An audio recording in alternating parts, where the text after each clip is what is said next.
Welcome to The Good, the Bad, and the Glory. This is episode 33, and you're not hearing Sam's voice because this is a really special episode. This is Ladies' Night. Can the ladies make some noise? We in here. Okay, everyone. Let's not all be birds. Why not? This is a special episode because last week you heard from all the guys, and this week the ladies are here to take over. So I'm going to allow my co-hosts today to introduce themselves. Let's hear it for our guests. Woo! Okay, I was cheering for myself. Hey guys, it's Afia, also known as Igneo the Flame, and I'm super excited to be here with you guys today. Woo! Thank you. Welcome. Thank you for also cheering for me. I'll cheer for you. Woo! Okay, One so good cheer. So by day, I'm a corporate trainer and I'm a learning and development professional. So I teach people how to be great.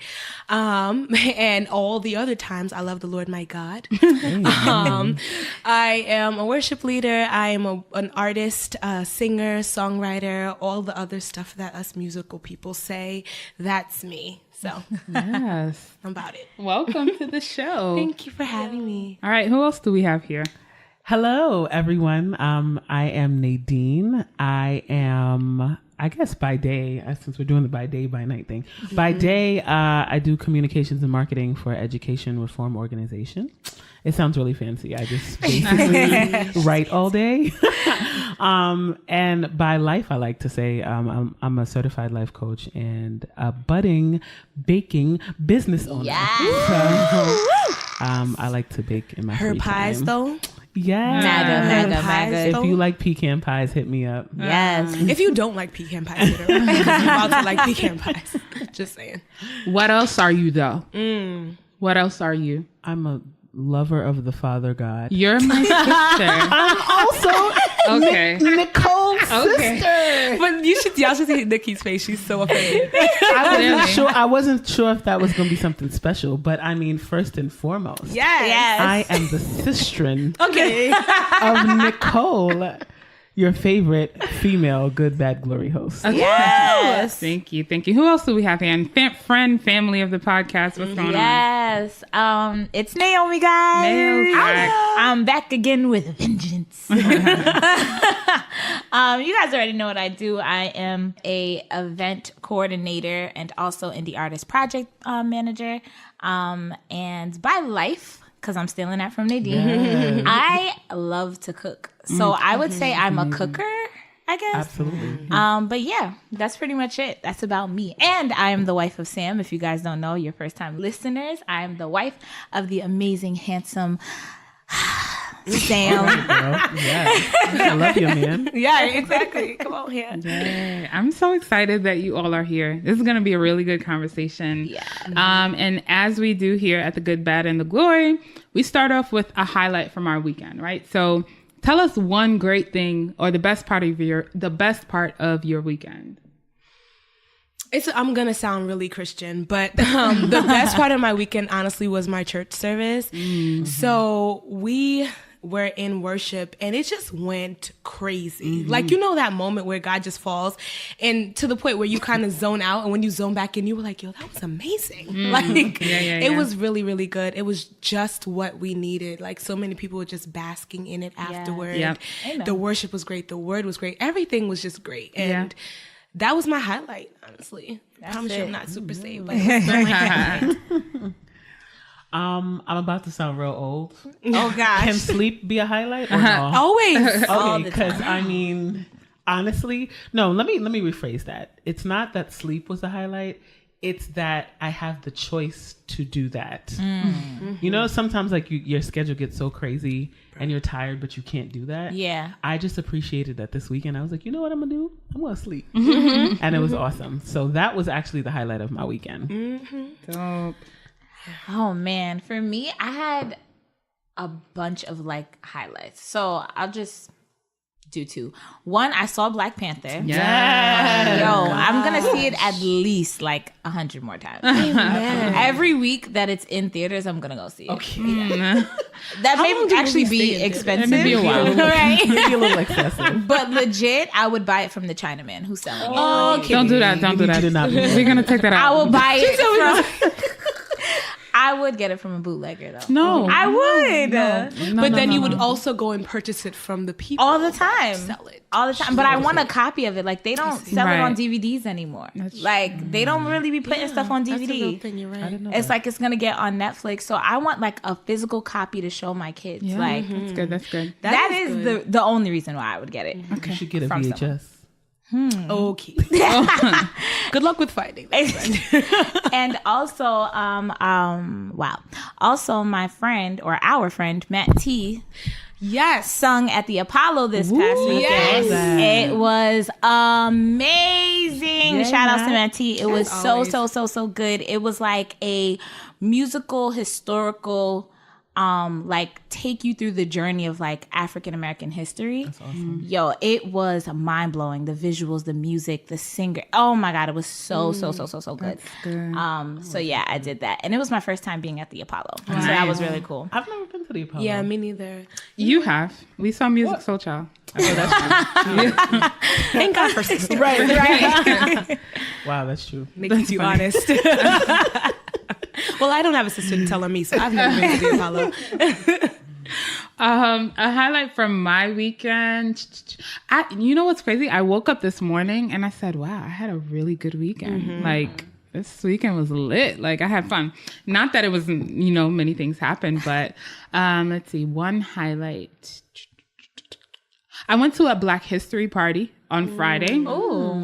I called it a Wakanda party. Because it's one and the same now. It literally, it means the same thing. That was cool. I made some new friends. Church was amazing. Absolutely. Church was so lit. We are, like Afia said, we are in the middle of a series called Marriage Material, which is kind of fitting for today's episode. Yes. So yeah, I had a great weekend.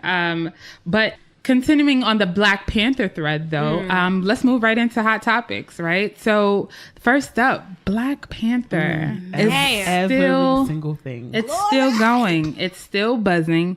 I got a CNN notification the other day that Black Panther reached $704 million in sales worldwide. Don't you leave that 4 out, girl. Don't leave the 4 out. Nine days. Forget the 4. That was in 9 days. Wow. In 9 days. It's approaching the $1 billion mark within the first 2 weeks of it being out. Wow. And crazy. I was reading an article because for some people that means it doesn't really mean anything. 'Cause for some people it's like, oh, don't all movies go get that much, but no, like to give it some context, another Marvel movie is Guardians of the Galaxy that came out in 2014. They made $773 million over 5 months. Wow. Okay. 5 months. And Black Panther made $704 million That's amazing. in 9 days. I know why. Can I rightfully tell you so. why? It's because we got to wear dashikis. Yeah. So we I'm just here for it. keep going. We got to live in our truth. In the whole truth. Nothing but it. Like, people was doing it for the gram. People were doing it for the culture. Absolutely. People were doing it for the XYZ. Like, Legit. Right. insert blank here. Right. Literally. I think it's dope though because I feel like it brought together like two different types of people. So I feel like as African American people, we went out to support our own and we were just like, yes, we're gonna go support. Like this is like a Black superhero. Like this is dope. And then there was like the Marvel community that just really loves Marvel movies Yeah. that also went to go see it. So it was like maybe they got the message, but like really, I'm just really proud of our people. Yeah. Like I feel like I am too. I'm just so amazed and so proud. Like Yeah. I'm honored to be Honestly. like the same skin color Yeah. as like those people. Like Yeah. literally. Yeah. I especially love the fact that the women in the movie were like the warriors. They were the Yeah. protectors of the king. Yes. And it really just kind of highlighted the Black woman and her place in Hollywood and from a different perspective. Yeah. One that we may not always see. And even though she wasn't necessarily the hero, so Yeah. to speak, right? Because Black Panther was Chadwick Clubhouse. Child, Chadwick. Come on, Chadwick. I might have had slid in his DM.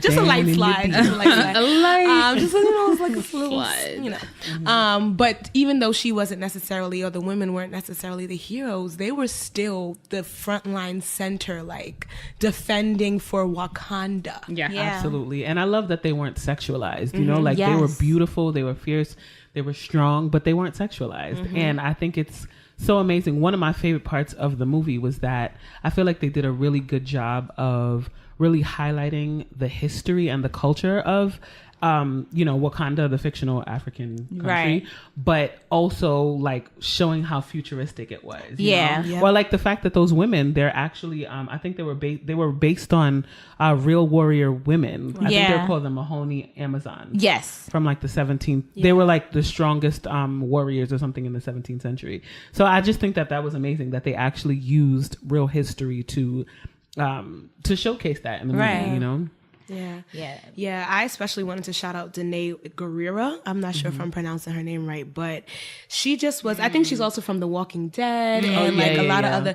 And she was just so powerful, but yet so graceful. Yeah, you know, like she kind of straddled that line where it's like, don't mess with me, but then she was still talking to her man like, hey baby, you know. And I was just like, yes, do it again. I mean, the Black Panther has been out for 2 weeks now. If this is a spoiler for you, I'm not sorry. Oh my God.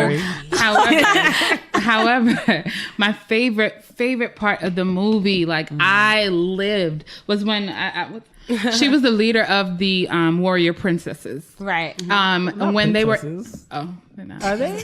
I don't think so. I think they You know what happened is because we grew up watching Xena, right? Yeah. So once you were a warrior, you were a princess. The warriors. It's all right. I was just said, when did that happen? She's the leader of the women who were fighting. Okay, yeah, good way to put it. And when they were at war, and I think the Get Out guy was charging at somebody on that bull, and she just came out of nowhere, and he stopped, and then he asked her like, would you kill me or would you protect Wakanda? She's like, Wakanda. Did she say it like that? Do it again, Nikki. With the spear?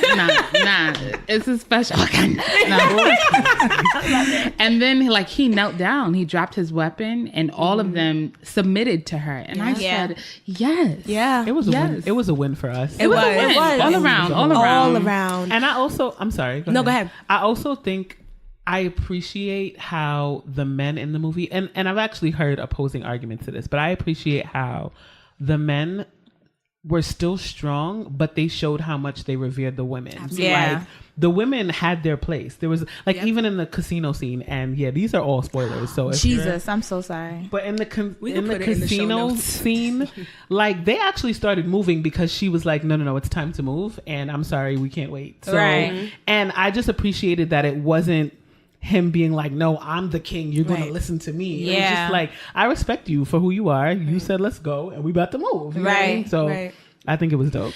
But I think that also speaks to humility because since we already spoiled, I'm going to just spoil. But the scene where the Killmonger was king and he like hemmed up that woman, it shows the opposite to that. But I think it really doesn't take away from what you're saying. I think it's just about the personal choice, right? And that maturity and how you want to respond to another human being, like how you want to respond to her as a woman. Because he had his own trauma and issues that made him act the way he was acting. Crazy. Right? But like someone who was mature revered them. It's crazy.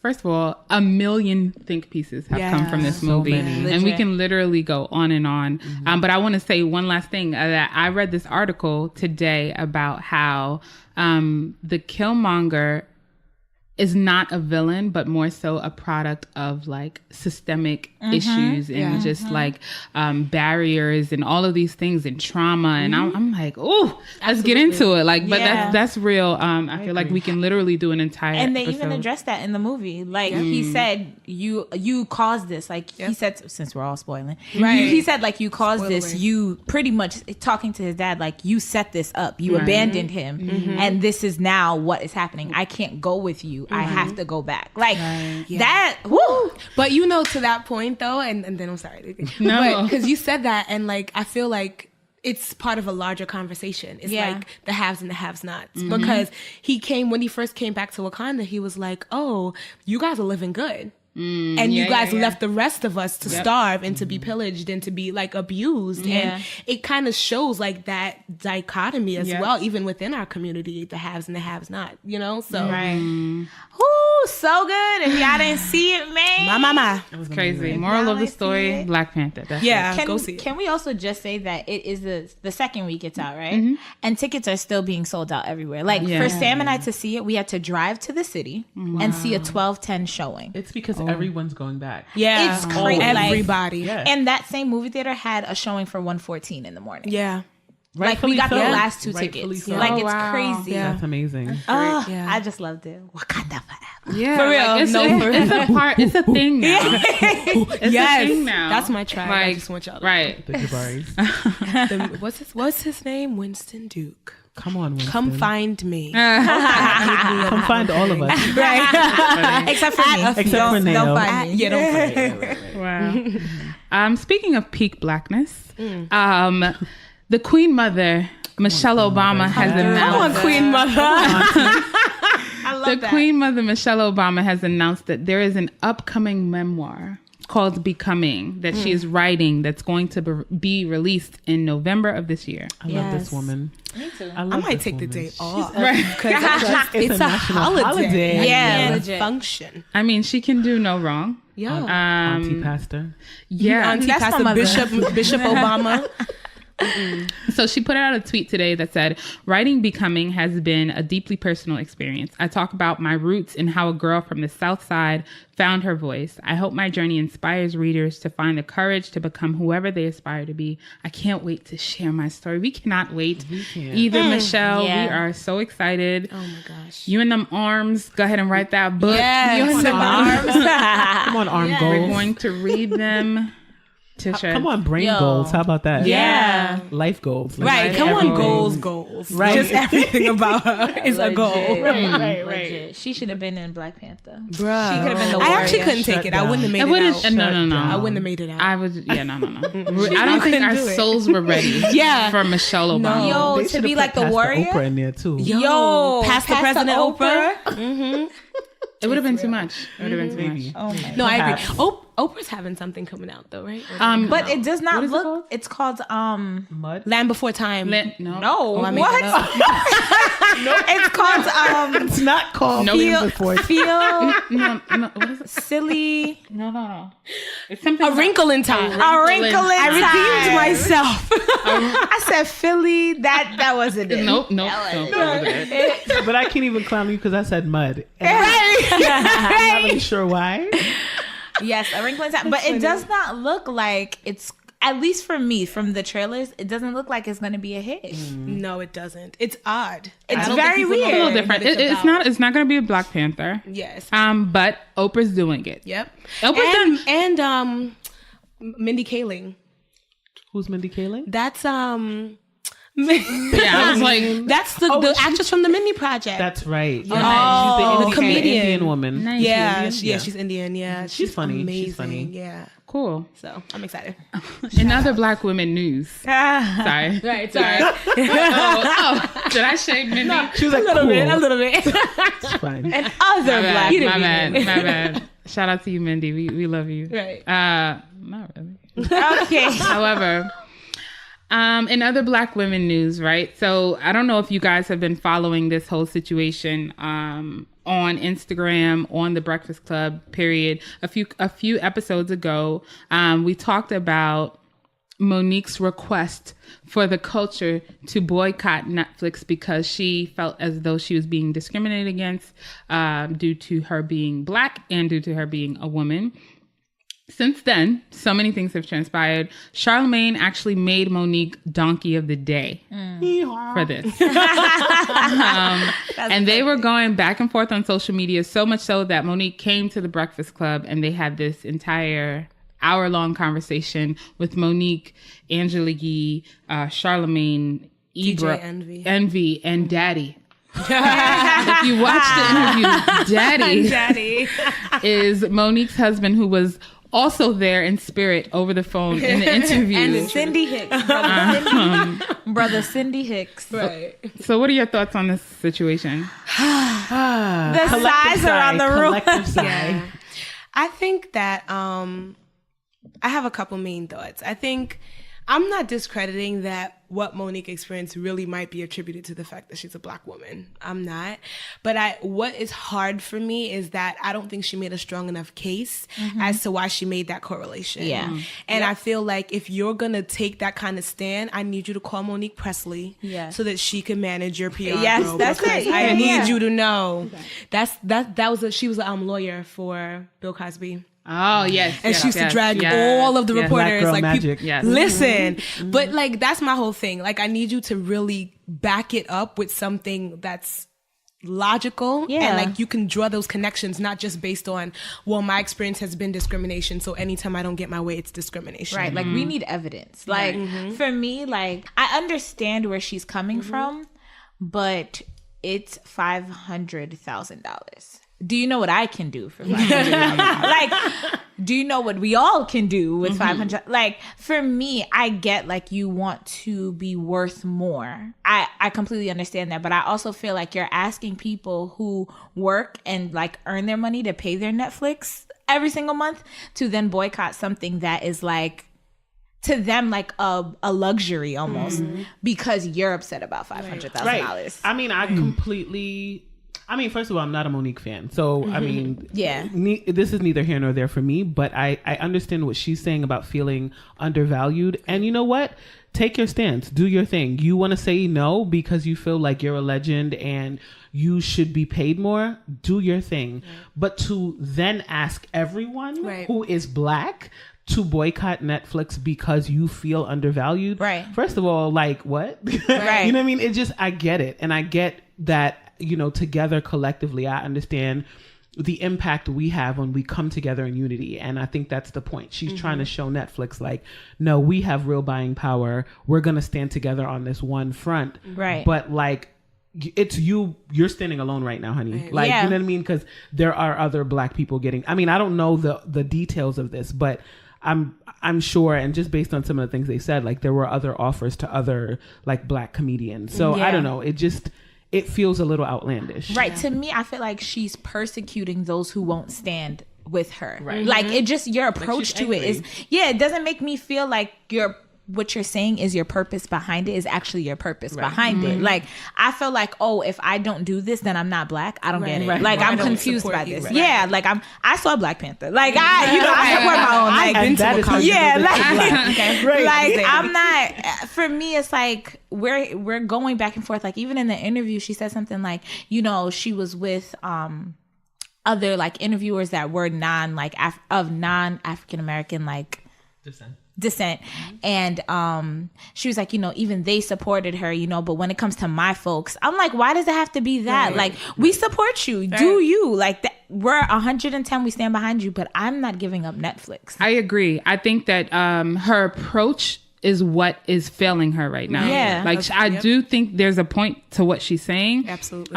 I do think she deserves more than $500,000. Absolutely. I think the pay gap is insane. No matter if she doesn't deserve more, then they deserve less than $13 million. Right. I think the pay gap is ridiculously insane. And I don't think that there's a reason for, like, I don't see the justification for that. No matter how long ago she did something or whatever, I think that's insane.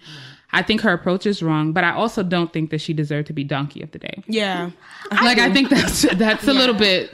I feel like it's agree. A Charlamagne thing. I feel like she deserved it 110%. I think she's taking it too personally. Jay Holiday was just Donkey of the Day, and Charlamagne dragged him. Like, he was like, every day, every holiday that's more important than Jay Holiday. Groundhog's Day.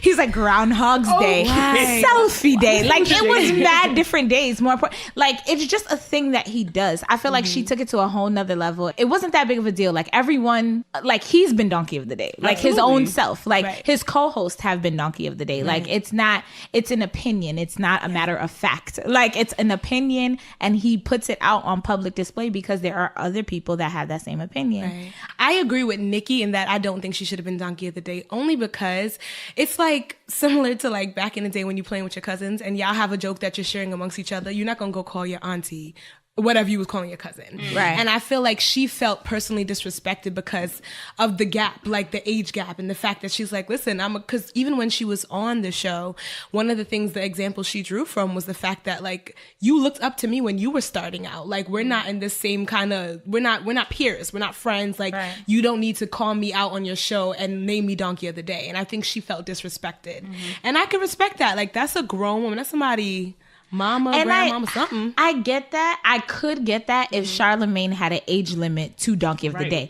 It's never been like no respect Monique just clearly. It's like it just like Bill Cosby's been Donkey of the Day. Like, who's older than? Like, it's just been like a running thing for me anyway. I feel like and what he was saying was that like it wasn't like he necessarily had this relationship with her or anything like that. Like, he's closer to his co-host and still made them Donkey of the Day. But it was like, for her, it was like, you know, remember that one time you called me Miss Monique? What happened to that? What happened to that time? What happened to that, Leonard? And it's like, that's the thing. She was super condescending. Bro. Super condescending. She was worse than Birdman, son. Like, I don't care what nobody says. Like, she was worse. She was worse than Birdman. Oh, he was funny. Well, there are some celebrities who are standing with Monique. Chance the Rapper put out a tweet today that said, "I stand with Monique." You know, so profound. I think those were like 4 words. But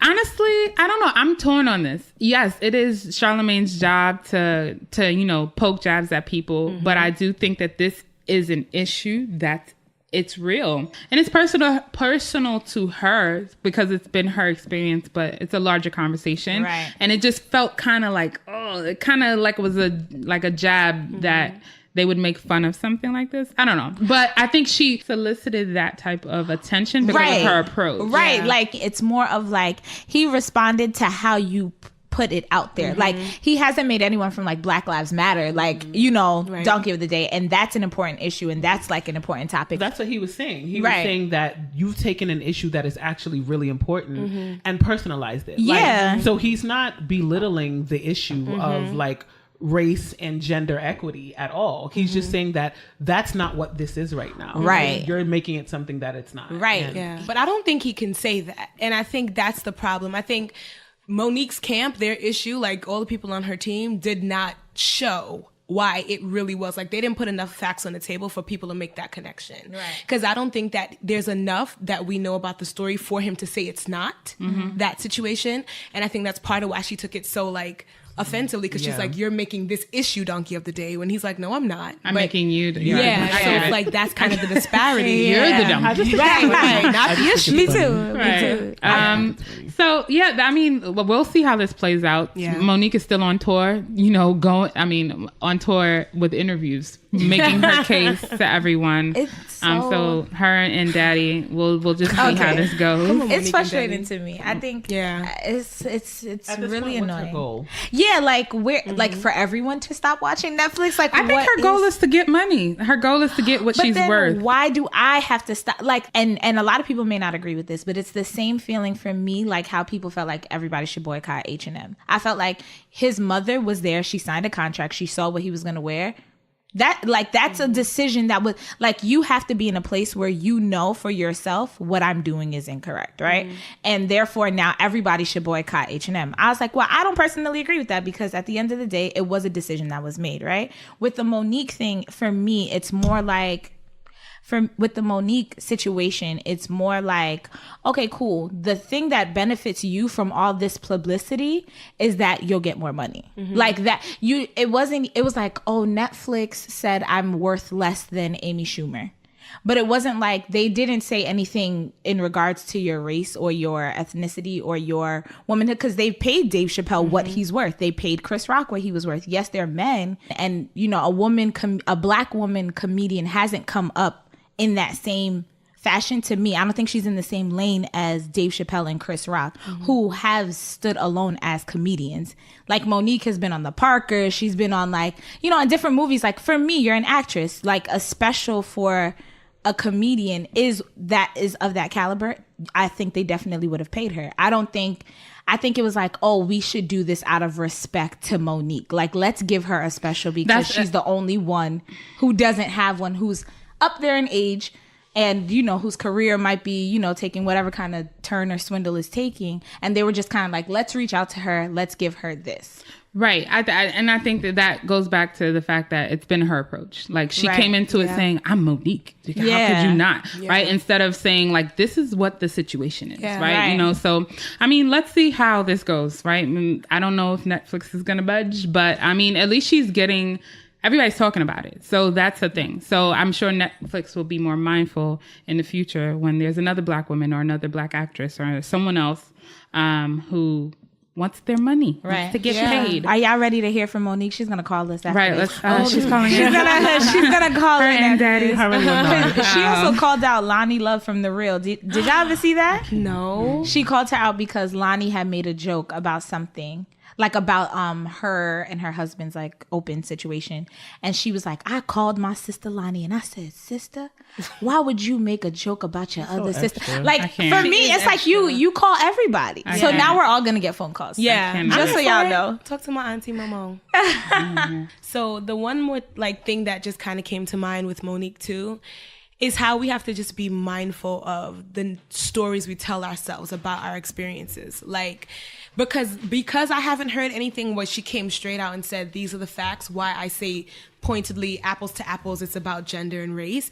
A lot of it to me sounds like the story she's telling herself about the experience. So it's like, you didn't give me this amount because I'm a Black woman. And it's like, well, where did you get that evidence? And I feel like it's so easy sometimes to do that. Like, you know, you have an experience that you've lived in. So when something happens, you put that story toward it. And it's like, is that actually what's happening? Or do they not think you're worthy? Not that Black women aren't worthy. Right. And because of that, when that next situation does arise, and that's what it's because, like, that's what it's derived from, like gender and race, we're not going to take it seriously. We're going to be like, all right, you being like Monique, like, but it's a real issue. So I feel like, again, like, until you can prove that hard fact and evidence, you were in a boardroom and they said, well, she's going to bring in more Caucasian viewers than you would bring in African. Like, until that is like on paper and in front of me, I have to take it as you're sharing your personal experience and you're making it a thing. Well, she did bring up she brought up what Viola Davis said about, or Viola, I don't know. I never know how to say Viola. She brought up what Viola said about the inequity. So I don't think it's that she's not telling the truth. I just think, again, like, she's just not, like, for your personal experience for you to ask us to take on your personal experience and make it our cause, I think that's lofty. I just do. And I don't think I get it. I mean, do your thing. I just don't think it's effective. Clearly, right? Yeah. So, I think, if anything, I think she has learned a lot from this. And I think we all can learn a lot from it, in that when we experience something that we think is experienced by a large group of people, how we approach getting something done. So that's interesting. But in some less fortunate news, not that Monique was fortunate, we've lost some people this week. I think at the beginning of this week, we all got news that the legend Billy Graham passed away at 99 years old. Wow. Talk about a life well lived, like fully... 90. He died at 99. In his sleep, I think. Wow. I was like, all right, God, you have him down. Right. The Lord was like, come on. Yeah. I feel like I can comfortably say that millions of people's lives have been changed. Absolutely. Christianity has changed. The whole just faith, from his legacy. Right? Yeah. So he's definitely left behind a legacy. There's so many quotes and conferences and crusades, and there's so much that he's done for us. We also got news that, unfortunately, Bill Cosby's daughter passed away from a renal disease. Renal failure. It's unfortunate. It's just sad when a person's child passes before them. Oh my gosh, I can't even imagine. And unnatural. I think you mentioned that his other son died. This is his second child that died. His son, and this was a long time ago. He was killed on the side of the street. Like I think somebody shot him or something like this, and he was relatively young. It's really sad. Wow. So he's lost 2 children. That's really, really unfortunate. Prayers out to Bill Cosby. Definitely. Even with all and the of Graham family. I was about to say Instagram. I was, I thought so too. I was like, his name's not Cosby. No, if I was talking about family. Instagram, I would say the gram. Oh, You gotta say it. Got it. I was like, why are we praying for Instagram? Right. Anyway, Instagram is grieving, girl. No. so that brings us to our glorious thoughts. Yo. I've been excited about this conversation. Yeah. Me too. Just about all February long, we've been talking about dating, relationships, and all of those types of things. Last week, you heard from the guys. They had some very strong and interesting opinions. They did. And this week, it's the ladies' turn, right? So we're talking about the conversation of dating, relationships, marriage in church, right? Mm-hmm. There's so many places that we can start, right? Mm-hmm. So let's start with this. Does the church have an outdated perspective on dating and relationships? I mean, first question, what is the church's perspective on dating and relationships? That's a good question. So let's start with dating. I feel like the church's stance on dating is that dating is for the purpose of finding someone that is married, right? And you should not be dating unless your plan is for marriage. Yeah, finding a spouse. Right. Or I think when I was growing up, the youth group in my old church, how many times have we read Joshua Harris's book, I Kissed Dating Goodbye? Right. Mm-hmm. Have you guys heard about that book? Yes, I've never read the book. Yes. Or another Joshua Harris book, Boy Meets Girl. I read that one too. Do you remember that years later he came back and apologized? Did he? Publicly, because he said that those books, people were like writing to him about how much like church hurt and trauma they experienced as a result of the mantras preached in those books. Wow. And it may or may not have been like maybe the misuse or the misrepresentation of them. It may not have been actually the content, but for whatever reason, people were like really hurt and damaged and like getting into the wrong marriages and stuff as a result. And he'd come later on and publicly apologize like that was never the intention. I think I read Boy Meets Girl a few years ago when I was courting, and there were like ideas in the book that just felt so unrealistic, like completely unrealistic, especially for 2018. Like what? Like for example, no solo dates, only dates in community. Setting curfews for yourself, like, which I do think that is attainable. No, well, I was going to say to your point, I think the trouble that the church and like we get into is when we try to put a formula to something. Right. So it's like, just like you said, a curfew may not be unattainable or unrealistic, but it's setting a formula that like my experience doesn't have to be yours. Right. Yeah. And Absolutely. it's like when you're trying to avoid something, so you set like a blanket statement for all people everywhere to have to adhere to. And Right. it's not realistic. No shade, but the Heather Lindsay syndrome. Right. Right? Absolutely. Like the whole don't kiss your husband until you get married. Like, But I feel like for her, it worked for her because if you know her story, she was like very promiscuous prior to being married. And she felt like that was a trigger for her. Like Right. always be. I feel like for me, there are certain things that I agree with, but it's personal to me. Right. When it becomes like the congregational do it. thing, Right. then, I also feel like, and this is just my 100% opinion, I feel like we as Christians, we as Christian women, Christian men, need to be honest with ourselves and what we can handle. Exactly. For me, it definitely was that when Sam and I were dating, like for me, there were moments where it was like, yo, I need accountability. Like I cannot, it's not a solo date night kind of night. Like it's a let's go see what our friends are doing. Let's go out publicly. You go home, I go home. Let's call it a day. And I think some of those things are effective to avoid the things that you are trying to avoid. But I feel like a little bothered when it becomes like, this thing of like so-and-so did it or so-and-so did it or so-and-so did it. So it's attainable. It can be you because Heather Lindsay didn't kiss her husband doesn't mean that's going to be your story. Doesn't mean that because kissing was a trigger for her, it's going to be a trigger for you. It doesn't mean that it's going to keep you from anything. And then people get disappointed when it doesn't work. Right. I think what's difficult about this is two things. One, there's so many semantics involved. It's like dating versus courting versus like what are all these things, right? So we're talking about dating. Is dating when you meet somebody and you're like, oh, let's go let's go get a bite to eat, or like what is that versus courting? And then I think secondly, it's that how can we expect the church to preach like what could the church possibly preach about this thing that we're saying is so individualized, right? Like naturally a pastor's gonna get up and try to say something that is meant for most of, if not all of the congregation. So what could the pastor get up and say? Like, I mean, it might be different for you, girl. It might be different for you. Just, find your groove and live in it. Like, you know what I mean? So I just feel like it's so hard. It really is difficult for the church to have, I feel like, open and honest conversations about this because it's so difficult to even pin down what it is. It's so nuanced. I do feel like we can't discredit the fact that I feel like we're getting there. Like there are newer church, like before it was strict to like a certain church attire, right? And then we kind of progressed. I go to church in ripped jeans. And that's pretty much in like on a Sunday, if I'm going somewhere, unless like it's strictly like I'm going to be involved in doing something, then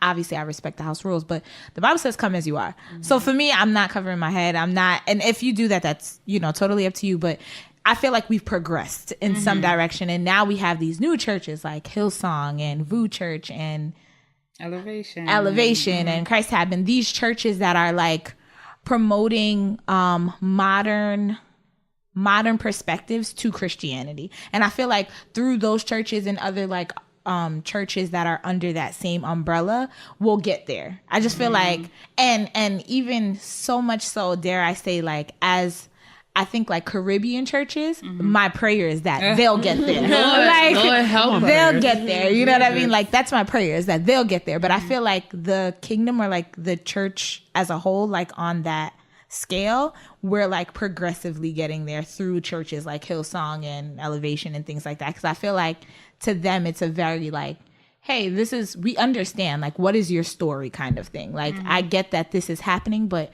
okay, what is your story? How can I help you as a person, not you as the collective. Yeah, collective. But I also think that just because it's nuanced doesn't mean like the pastors can't preach about it. Right. From a perspective that is going to be helpful. I think what happens is we fall into a trap where we don't look at the underlying message, which is we don't want you to have sex. We want you to abstain. So in order to do that, you have to see what your triggers are to your sexuality. Right. Let's have that conversation. That might not be from a pulpit conversation. It might be women's group. It might be your like individual small groups, but it could be still something that's steered from clergy. You know what I mean? And like explored within the confines of like Christian circles, which is a healthier place for some to explore it than in the world where it's like, girl, do what you gotta do. Like, you know? I agree with you. I mean, I guess maybe this is a little against the grain.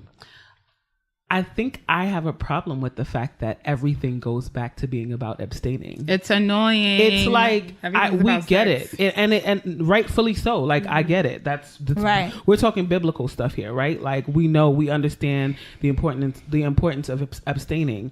But if we're talking about the path to marriage, the path to life partnership, like, are we really having the full breadth of conversation in the church that we need to be having about this? Nope. No. Frankly, I'm 33. I don't feel like I don't feel like I've gotten that, you know? And so it's like, I feel like whether ministers say it overtly or not, if everything that you're saying, if really what's undergirding it is that you want to talk about abstinence, then bro, like, can we talk about something else? Like, you know? And I feel like last week, Sean said it best. He said that he feels like there's a lack of transparency in like the clergy or like in pastoral like communities, where it's kind of like, you're not also telling us your story. You're telling us to do this, but some of y'all have like had sex before y'all got married. So what was it like in that moment? Like what happened? Help me to understand, as opposed to telling me what I should do when you're not doing that or you haven't done it. And for me, it's like, I get it. It's an important factor. At least for me, it was a very important factor. I did not want to have sex before I got married. And that was like that was my choice. That was a thing for me and a thing for Sam as well. But also what you're saying is that there's a lack of transparency in preparing for marriage. Right. And I feel like that's, for me, I've always committed to, if you want to know something, I'm going to give you the 100% truth. Right. Like I cannot, especially being younger and getting married, it was like, everybody was like, the first year, it's the hardest year. And I was like, ...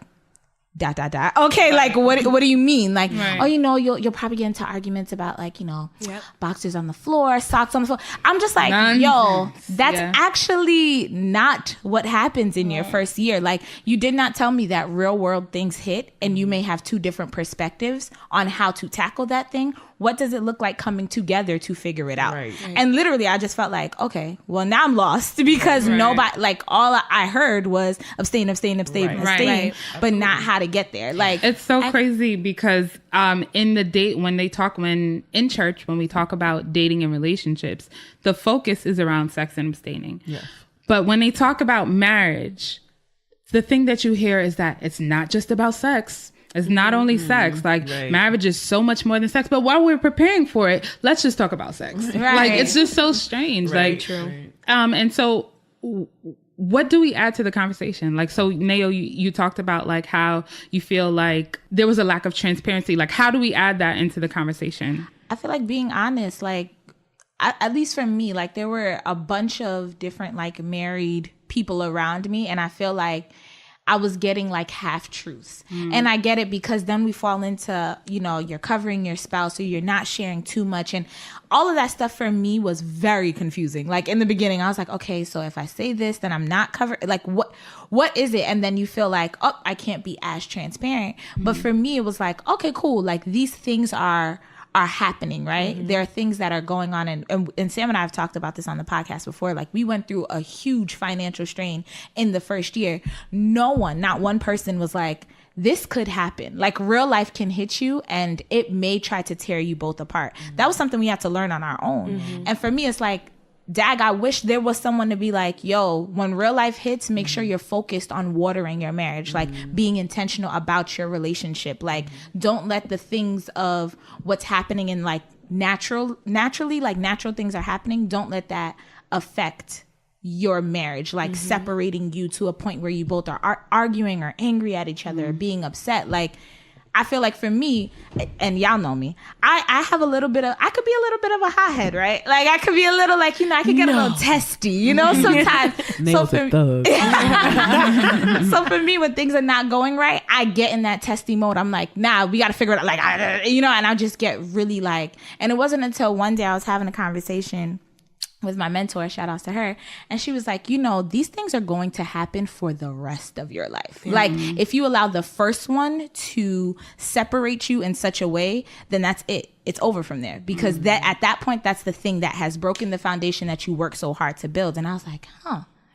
Take it one day at a time. Like, take it one day. So to answer your question, Nikki, I think more honesty, like just being real, like saying we know some of these things aren't accessible or attainable, but here's some things that are. Like, here are some, like, take it day by day. Be real with yourself. Be honest with how you're feeling that day. Like, if you know you a little, like, hot and heavy, don't be like, come through at midnight. Like, you know what I mean? Like, come through. Like, you know what I mean? I just feel like just being real, like, and that's a huge thing for me, just transparency. I think a lot of the issue really comes down to people's personal work and like how deeply they contemplate these things. Right. Because I think even from the perspective of the church, like, I don't think, I agree with you 100% that a lot of it has to do with transparency and authenticity and having those conversations and bravery. Right. But then also, how deeply did you prepare? Right. I think that's another issue where a lot of people don't prepare that deeply and do like this deep soul searching and really delve into each other's like pasts and family history and trauma and, all these different things. And then they get into the marriage and it hits the fan and they were just like, oh, I just we didn't have sex and we didn't this and Yeah. you know. So I think that's something else that the church wants to visit is like the psychological and the social, like the sociological aspects of marriage, Right. and what does that mean for Right. building a steady foundation in Christian marriages. Yeah. I recently told someone, I was like, it can't just be in like premarital or pre-engagement counseling where you're hearing for the first time about this person's past. Like, it does not work that way. Right. And we're rushed.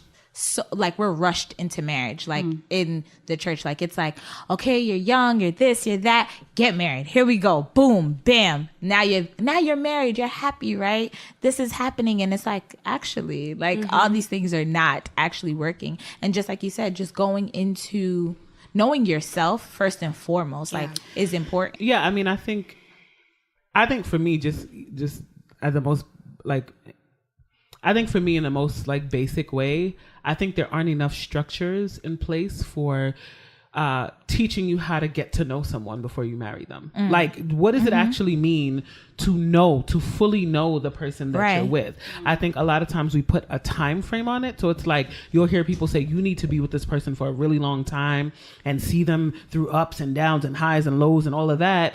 And then you'll hear others say, like, you don't need a long engagement. You don't need you know what I mean? Yeah. So I feel like we only attach time to that. But what does it actually mean? Like, what should these conversations look like? Like, what is the process like? You know what I mean? Because I feel like we probably have a tendency to do that just really frivolously. Like, oh, let's hang out and kind of hope that those things come up. Yeah. Or even when we decide to have deep conversations, it's like, so tell me about, you know, how you manage your money. Tell me about your faith story. Yep. But it's like, are those one-off conversations enough? Probably not, you know? So what is the structure? Like, what do we need to put in place so that we're actually building in the right way? Right. You know?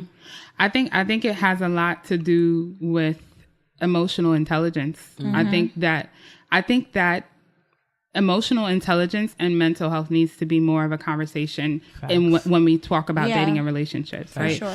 And speaking of transparency, I want to share something, right? In episode 1 of this podcast, I introduced myself as a married person. And since then, things have changed. And this feels like a safe space to say this. Everyone in this room knows what's happening and has happened.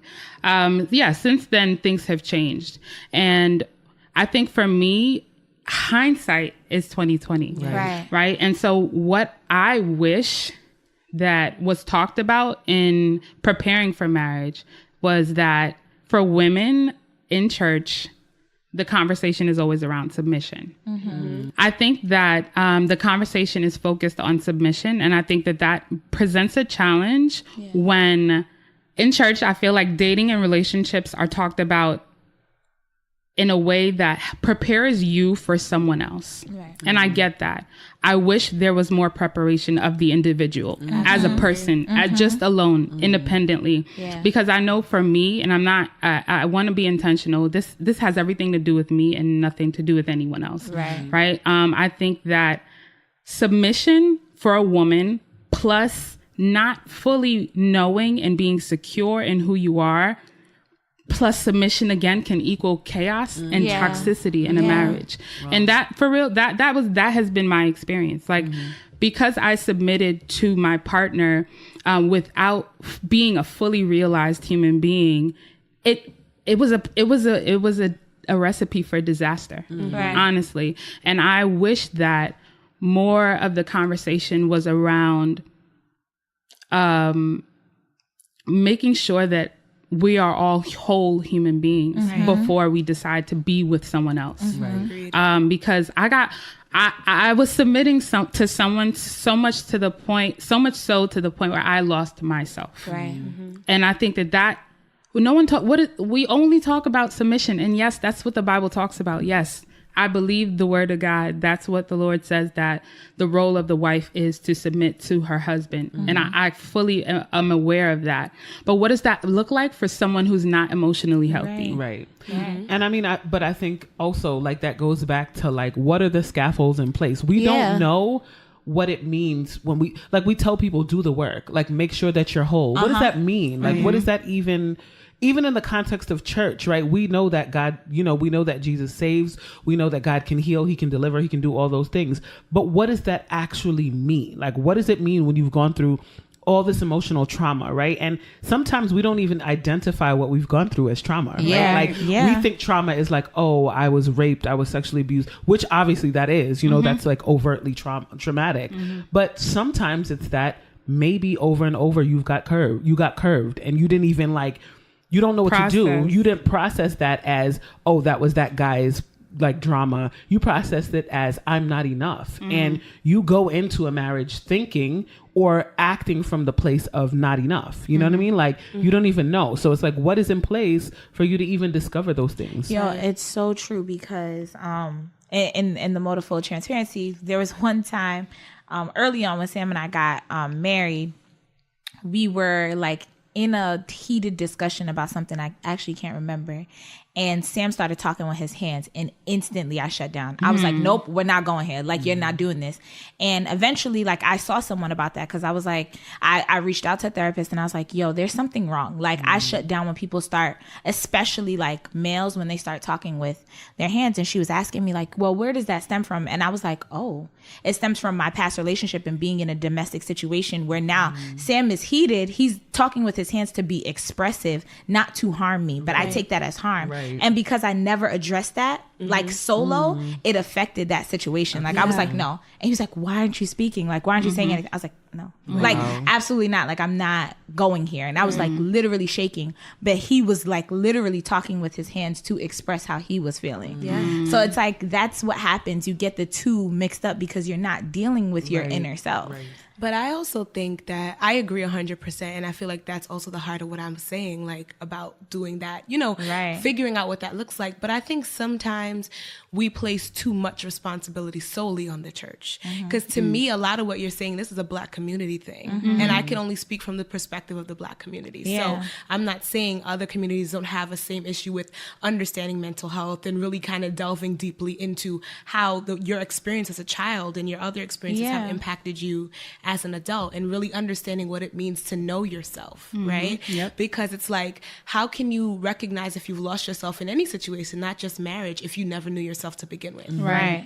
And it's like, that is not the responsibility of the church, right? I think that the church can enhance it, and because of the power that the church holds over our lives, they should put things in place, like Nadine was saying, scaffolds. But I think that it's larger than that. And I think as a community, what we need to start doing is having more conversations like this and creating safe spaces for one another to share. Because something that I've experienced, I can now share with you, or I can even do something as simple as pointing out, Nao, I think that's some kind of trauma coming up. Just like she said, like that's how you kind of start to unpack things and recognize, oh, these are things that I didn't make connections or didn't realize I needed additional help behind. Yeah, I completely agree. I completely agree that we just need to start having the conversation more. For sure. However, I think that it's a challenge when the institution of marriage comes from God and the Bible. So we look to that as our point of reference on how we model it in the world. And so if we're modeling it, like, we need to just add things to the conversation that comes from the church. Like, it's so funny. We were talking about this in the marriage material series at our church on Sunday. Our pastor was talking about that the husband's job in a marriage is to love his wife as the head of the household, and the wife's job is to submit to the husband. Can you imagine what that looks like when these two people are not emotionally whole? Can you imagine what a head of a household, a husband whose job is to lead and to love their wife and their family, can you imagine what that looks like when that person is not stable? Can you imagine what submission looks like for a wife who is not stable to a husband who is also like you understand? It just combustible, exactly. So it's like if we're looking to the church for the design and the layout of marriage, we have to say this. I mean, it has to come from the same source almost. Yes, I agree that we need to have more conversations just in general as people. We need to just have more honesty and transparency. But if this is our go-to, then let's talk about it, because it's lacking. Because there's so many people who are not having these extra conversations, and all they hear is that my pastor said this is what I'm gonna do, this is what I need to do, and so this is what I'm going to do. And so we also need to stop holding our pastors as Jesus or God. Like I've learned that, like,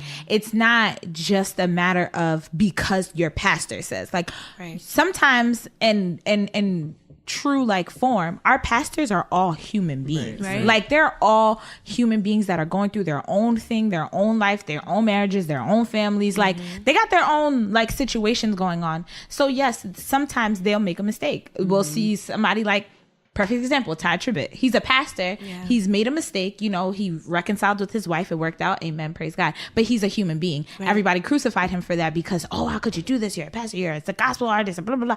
But he's human, right? Mm-hmm. The same way for me, I understand that my pastor is human. So I get, like, when we have certain conversations, certain things may not come up because it may not be what you're dealing with in that moment.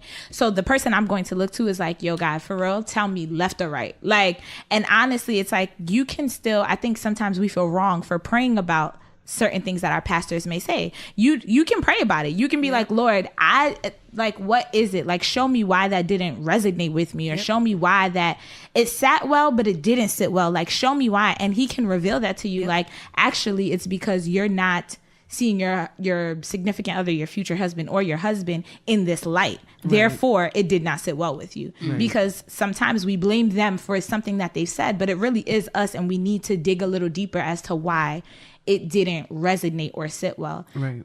I just want us as a church to not separate or not continue to separate like emotional and mental health from like Jesus. Mm-hmm. Like, I feel like that's a really fundamental issue in this whole thing. Like, you asked originally what's missing from the conversation or what makes this outdated. I think that's a big part of it. And that this is not even just about marriage and dating. This is just generally, like, I feel like there are so many conversations that I've had with people where there's a separation. It's like, no, I don't need mental help. Like, I don't need help with my mental and emotional issues because I have Jesus. What? We all got Jesus. Like, you know what I mean? And like, just the same way that doctors help you physically, I don't understand. Like, so it's just, I feel like that's also a big part of this, like preparing, having that conversation in church, outside of church, in these safe communities or sacred spaces. I think that's a really integral part of the conversation. Right. I feel like it's also like an African-American community issue. Like, we feel like we can't seek out a therapist to be to work on us. Like, you tell like I know from my mom, if I was like, because I used to go to therapy, and she'd be like, oh, you're fine. Like, what do you need? Like, and I'm like, like, my father passed away when I was 17. Like, there's some deep rooted stuff here going on. And she's like, yeah, but it happened. Like, life happens and things happen and then it happens. Yeah. I hate that phrase. Like, it happens. Like, no, it happened, but that doesn't mean the emotion is not tied to it. And therefore, I need someone who is like literally trained in this, who went to school for this, who can understand a bit deeper and pull out some stuff that I may not even know to talk to God about on my own. Like, and I just think that we need to stop being afraid to reach out for that help as well. Right. Mm-hmm. So the tone of this conversation has been what we look for from the church as an institution, or from the leaders of the church in terms of dating and relationships. But let's shift it a little bit, right? Like, what about the opposite sex? Like, right? What do we look for from men, or what do we wish Christian men knew about us? What can we tell them? What do we want to do? This is our time. I'm gonna tell them that I'm taken. So I'm not looking crazy. This is our time. So good place for you to start. I have something that I'd like to tell them. Tell them, they're listening. Hey y'all. Hey y'all. Hey boo. Okay. Come on. After dark. This is come on, Aglio After Dark. Let that flame shine. No, but something that I would want to tell Christian men about Christian women is treat each woman as an individual woman. So don't wrap us all together. So just because you dated a worship leader before, just because you dated a pastor's daughter before, or ladies, just because you dated a musician before, or whatever other experience you've had, doesn't mean that this next individual is not an individual. Yeah. You know, like treat that person as an individual and learn them for who they are. Because if you come in with those expectations that are based on your prior experiences, and this is larger than just Christian to Christian, but it's going to already tarnish and kind of create an environment where they almost have to live up to it, you know? And so that's one of the main things that kind of came to mind immediately. What are you smiling at? I'm trying to think of what I want to say to Christian men. I mean, I don't know. At the end of the day, I feel like there's a lot of stuff I want to say to men, just in general. Let the men know. Right. But I guess what I can say is that I feel like Christian men tend to be timid in comparison to men who are not in the church. Yeah, that's listen. Or they appear that way. At least. They appear that way, right? And I'm just basing this on like toe-to-toe approaches. Like, you know, how many times I or my friends get approached outside in the world versus like eligible Christian men in the church who are like, hey, God bless you, sister, God bless you. And I'm like, do you want my number? Because I can give it to you. Like, I have one. Right. I do have a telephone, right? You know what I mean? So it's just like, and I don't know. I think it gets muddy because I understand like they don't want to come across as like savages. They want to be respectful. They want to do things the right way.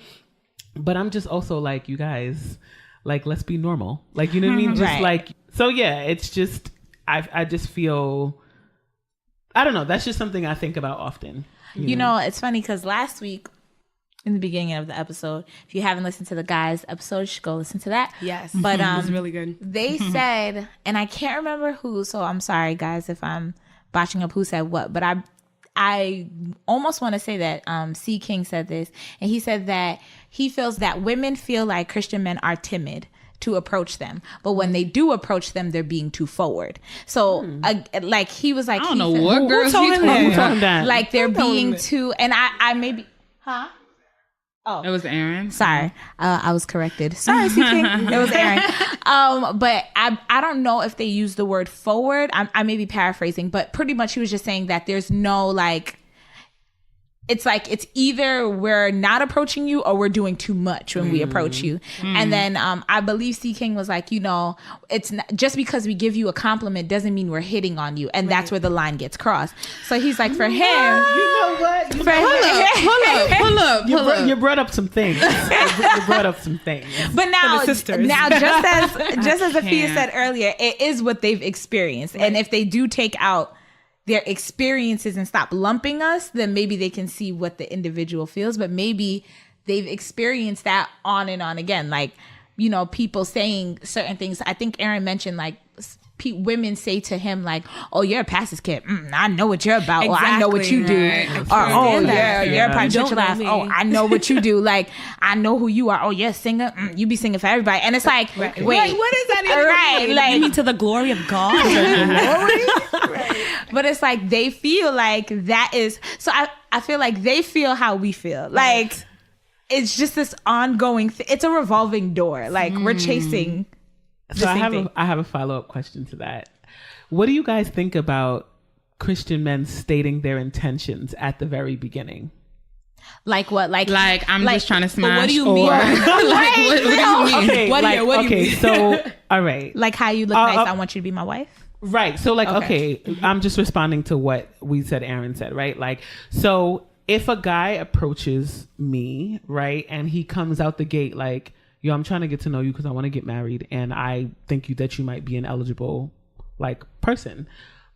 I could see how one might be a little scared of that. I love that. Right. So that's why I'm curious about people's thoughts and I about think that. The reason I said I would love that is because he didn't say you're my wife, you are. I think that's literally putting the cards on the table. Like, this is my end goal, and I just am here to explore the conversation between you and I to see if we're on the same page. And I think that's a very practical and pragmatic approach toward dating. But I think that kind of starts to get into the territory of personality and what you like, the way that you frame things. Right. I'm more like that. So come ahead and just like give me the outline. I would enjoy enjoy reading it. And I will give you my little footnotes and let you know if I agree. You know, last week C. King said for the guys, there's an easy way to clearly state your intentions. And he said when you're giving a woman a compliment, you put a sis at the end. Come on. We do that too. So that you Don't don't do it. know. I do that even I if do that with the it's bros. bad because Nah. I feel like I'm not always, I call everybody bro. And it's like sometimes I'll catch myself like, he could be single and he's fine. Like, you know what I'm saying? Right, like in the situation where you get so used to doing it and it's like you just like friend zoned the guy. Right. Because guys take that seriously. They like, do. Yo, you called I me bro. learned Like, that. you weren't interested because why would you call me bro? Like, you see me as your brother. No. Like, I feel like I call my girlfriends bro. yeah, I do that. I do. I call everybody bro. Call my mom bro. Oh, It's true. gosh. It's hard. It really is hard because I think the opposite of it is like I've gone out on multiple dates with Christian guys who from the very beginning have not said like I'm trying to, this is what I'm looking for. But it's like we're both single. You want to hang out with me, we hang out, then you say I'd love to see you again, then we hang out again, then you say I'd love to see you again. What does that mean? What does I it want to mean? see you 5 times in a row. Right? You understand what I'm saying? So it's like we got to talk about this at some point. But I'm getting tight. So you know what the thing is, and I'm clapping. I'm clapping. God. All the clapping, all of it. The thing is, guys do this thing where they want to see you 5 times, go on 7, 8 Girl. dates, call you every night, and do all of that. But the minute you say, "What is this? What are we?" Oh, no, you doing too much. You doing too much. We Like, just chilling. We just chilling right now. That's what it is. pick a lane, bro. on, Since bro. we want to do. But I feel like, yo, in all honesty, and women, I love y'all, but I feel like we are too quick to be like, prophetically, you're my husband. Like, don't do that on the second date, bro. No, I don't agree feel with that way. I don't agree with that. Because I think I'm sorry. I think what triggers me with that is that I feel like that's such a strong stereotype that, and let's just put this out here. Stereotypes are based in fact, right? Yeah, So there are women who do. So there do are that. a lot. And I feel like that's like historical, right? Right. But I hate that there's that stereotype because I don't want to be put in that. Like, you know what I mean? When I'm out here trying to vet you just the same way you're vetting me. Like, I'm not just because you're here trying to have my attention. I'm gonna be like, are you my husband? All right, cool. Like, you know? Right, but I feel like the reality to them is they've like Afia said, they take that experience and lump us all in. Right. Because I've literally, like, with my own eyes, have seen several different women do that to men that were in relationships. Like, be like, oh, you know, I was praying about, you know, my husband, and you flash you before praying my to? eyes. Right. You know, that Who time. were you praying, sis? Like I've literally have like stories for days if I would to put people on blast, which I would never do. Well, I would never do Tell it. us. I would Name never any do of the it. first and But the there last. are like a lot of women that I've seen with my Yes. own 2 God-given eyes who have literally walked up to men and been like, the Lord told me you're my husband. And I'm just like, why would you do that? Like, what is the purpose? Because then it makes them feel bad when they got to be like, actually, really awkward. that was the devil because I'm in a relationship. Can I- The Like, devil. Or maybe the devil got you in that relationship. Hello. But No, I'm to being silly. piggyback off of what Aaron said last week, like, I don't think that that's a man or a woman thing. I think that's a weirdo thing. Because that's something that men do also. it is. It Like, is. And I Yo, hear the- more men do it than women. Yo, like, the from the DMs, experiences the that DMs, I've seen. right? Yeah. I'm sorry. true. The DMs on Instagram, Facebook, like, I've been praying about the Lord revealed that you're my wife. Nah, bro. No, he did not. Like, Nah, or bro. I don't know, but I'm just Exactly. saying it's not a man or a woman thing. I don't Yeah. think. I think again, we as humans speak from our own experiences. Right, and if we can take our like some of that out of like what we see, we could get to a place. Like, I know for Sam and I, there was people who would be like, oh, I saw your husband and I know who he is. And I'm like, great. Okay. Keep it to yourself. Right, Because until the exactly. Lord, like, I want the Lord, Lord my to show God, me. show Like, me, right. and we had Sam and I had a conversation before dating. Like, if at any point in this relationship, we feel like we need to separate because that is what the Lord is telling us, despite the thousands of the prophetics and the false prophets that have came forth, like, despite all of that, it's what we feel internally from the Lord. Like, it cannot be based off of the word of someone else. Like, it can't be, or even sometimes people will, like, you know, the prophetic people in the church will come and be like, Kevin's your husband. okay. And like walk away and you're just like, what? Like I'm confused. Like I don't. Which Kevin? Right. The one that plays bass or the one that preaches or the one that teaches Sunday school? Like which one is it? I think another issue that we get, like we run into issues with, is when we just make gross generalizations. Yeah. I think that's something that becomes an issue because, like you said, like it could be a widow thing where some people come up to you and they so believe they saw whatever they saw. And it's like, regardless of whether that's the man or the woman, it's just like, that was you. That was you being crazy and strange, or you being tapped in. It could be both, but you have to kind of determine for yourself what your experience is going to be with that person, you know? Yeah. And that's interesting. There's also free will. Like if the Lord told you that that person is your husband, they can opt out of that situation. Like it doesn't mean. So that's why when either side tells it on way too quickly, it's like, okay, now I'm going to take 10 steps back. Right. But it's like, it very well could have been, but because you wanted to just like jump the gun, I now feel like this is a little crazy. Right. Let me step back. And it's wisdom, though. Yeah. Like if the Lord is speaking to you, and I think a lot of this is, it can kind of be underpinned by your personal ability to hear from the Lord clearly. Because if the Lord is speaking to you and he does reveal to you that this is your wife or that's your husband, he will absolutely bring wisdom with that revelation and let you know how to interact with the person. Yeah. Because if that's his will and he wants this for you guys, he's going to help facilitate that if you let him. Right.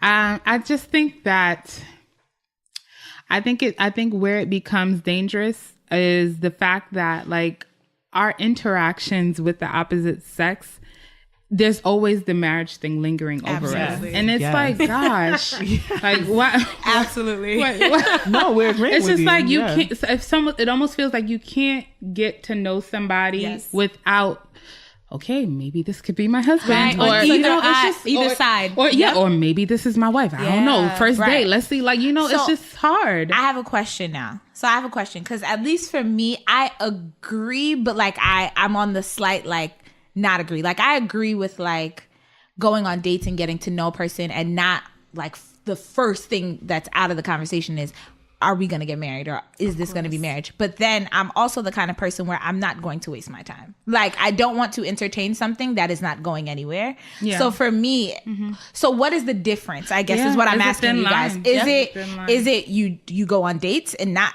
have that lingering, or do you date and kind of know what your intentions are and speak out on your intentions early on so you don't get into a 5-year situation, 6-year situation and you're like, oh, okay. So for, at least that's my question. Like, what is what's the difference between like dating and getting to know someone and then dating with the intention of marriage? Yeah.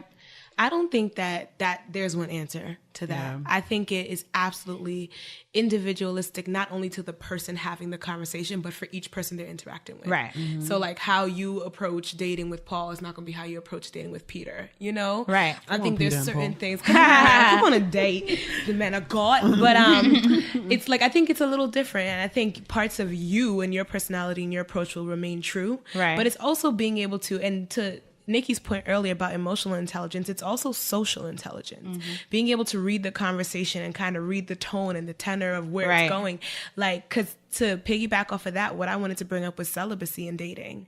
That's something that I just want to put on the table as a Christian woman, because sometimes it's difficult when you're dating, and a lot of times, and even vice versa, because I've heard some of my male friends say the same, it's hard to find in the Christian community another person who wants to be celibate. And which is crazy. Thing, right? Which but it's is the so same thing. Like, when do you bring that up? Like, do you say that on your first date? Do you say that after the first month? Do you say that, like, when does it come up? When are these things appropriate? Right. Now, you said dating Peter and Paul are like different, right? So what is the difference, I guess I'm asking, between the two? Like, is dating Peter, like I'm using you for a good time? Is it Paul, you could pretend like we have good chemistry and you could be my husband? Like, what is that difference? Because I feel like a lot of people want to know. Like, a lot of people are like, yo, I'm just dating. But what does that mean? Like, what does that look like? And I guess not to be like super saved, but especially being a Christian, like, what does that mean for a Christian woman? Like, I know for me, prior to Sam, it was like, and I think I've told you guys all the story. Like I was dating someone and I knew like that person was like, yeah, you know, by the end of this, like we're going to be married and blah, blah, blah, and da, da, da. And I was like, nah, bro, that's actually not on my heart of hearts. Mm-hmm. But in hindsight, now looking back and seeing that person's like recovery process, it was very hurtful to them. Like to be like dating him for that long and be like, actually, I found someone that I'm going to marry and now I'm leaving you. Like, it's actually not you. So what is that? Like, how do we protect what we believe in the terms of like, obviously dating and getting to know someone and eventually leading to marriage versus we're just dating? Like, does dating casually lead to other things in the Christian? Like, how does this? I just got a lot of questions. I mean, I think it comes down to what we define as success in dating. Because I feel like a lot of times the narrative is, as Christian women or Christian people, you shouldn't be dating multiple people because you're looking for that one person towards marriage. Right. Which to me would mean that the alternative is, the ideal is that you find one person, and that one person is the person that you date all the way until marriage. And that's your story, which to me feels very bizarre. Right. Because I also feel like, I'll speak for myself, that dating multiple people, and again, this goes back to semantics. What are we calling dating? Are we talking about like, yo, I think you're cool. Do you want to hang out? Like that's a date to me. Right. Versus like, we're dating as in we're in a relationship and like all of that, or we're courting, whatever you want to call it. When you date people, same thing as when you meet new friends and you spend time with people, every person you meet can be a helpful reflection of who you are. Right. And it can show you something about yourself. It can teach you something and prepare you better for the next person. Right. So for me, I'm speaking as a person who enjoys dating. I enjoy meeting new people. Afia always makes fun of me because she thinks it's socially exhausting. Which it can be, right? But I think to me, it's always very bizarre that there's this expectation, or to me, what feels like maybe a not so overt mandate that you are to date one person towards marriage. Right. And I agree with that. I feel like the perspective on that, like in church, is like, no. Like, I think it's okay. Like, I think if you're getting to know different people with being honest about it, like, I feel like that's a given. Like, yo, you're just not the only person, because then it can become, oh, I'm dating. Like, that person can have in their mind, I'm only dating you because you're going to be my wife. But you're like, I'm still feeling you out, bro. Like, well, yeah. And I remember years ago, I will never forget, I went to this it was a dating panel at a church. And I remember one of the girls on the panel, she was like, yeah, you know, that's the problem, because you got these women who on Thursday they're out to dinner with Jason, and then on Saturday they're out to dinner with Chris, and everybody. And on Sunday is Sean, and on Tuesday, right? And literally everybody in the crowd erupted like, yeah. And I'm like, I'm sorry, am I missing something? Right? What's wrong with that? Like, are we jumping to the conclusion that this woman is being promiscuous? Like, what? I'm confused about what's wrong with what you just said. Right. And that's what I'm saying. Like, that bothers me. Right. Because I don't understand what we're saying about what are we saying underneath that? Maybe what we need to start doing is, and I don't know, like maybe not using the word dating. Like, is that an option? Like, I'm getting to know different people, because then dating comes with like, we're kissing at the end of dates, and we're like, you know, like, can we talk about that though? Because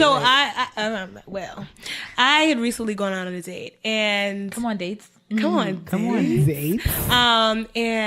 at the end of the night, the date was great. And at the end of the night, like, he stands in front of me and he like, you know when like someone's face gets really close to your face? Right.